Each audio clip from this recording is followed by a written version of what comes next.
ბათუმის საკრებულოს ფრაქცია მაჟორიტარმა 2013-2014 წლებში გაწეული მუშაობაში აჯამა. ფრაქციის წევრებმა სპეციალურად გამართულ ბრიფინგზე იმ რეკომენდაციებისა და ინიციატივების შესახებ მომზადებული პრეზენტაცია წარმოადგინეს, რომლებიც თვითმმართველობამ ბოლო 2 წლის განმავლობაში განახორციელა. მათ შორისაა სკვერების კეთილმოწყობა და მათთვის სახელების მინიჭება, ქუჩების, წრიულების, გზაგამყოფების კეთილმოწყობისას რეკომენდაციების გათვალისწინება, ხიდების მშენებლობა, ნაპირსამაგრის სამუშაოები, პანდუსები და ბორდიურები ქვეითთათვის და სხვა.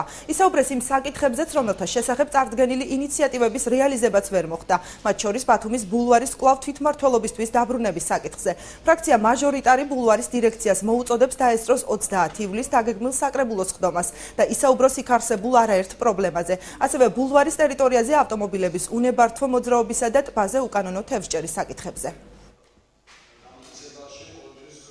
ერთ-ერთ ჩვენ ძლიერ და კარგ მონაპოვრად მაინც მივიჩნევთ მემედაბაშიძის სკვერისა და მემედაბაშიძის სახელის მინიჭებას, იქიდან გამომდინარე, რომ იცით, რომ იქ იგეგმებოდა მრავალსართულიანი სახლი. რა თქმა უნდა, ლაივ ხედვა, რომელიც ჩვენი ფრაქციის მიერ იქნა ინიცირებული და ის პროექტები, რომლებიც აი ჟილინის არხი, ჩვენ მზად ვიყავით, რომ დაგვეჭირა ამისთვის მხარე, თუნდაც ერთი მაგალითი, როდესაც ბათუმის ბულვართან მიმართებაში იქნა დაყენებული, თუმცა ჩვენ როდესაც 1 წლის უკან ვაყენებდით აღნიშნულ საკითხს, არც ერთმა ფრაქციამ სამწუხაროდ არ დაგვიჭირა მხარეს.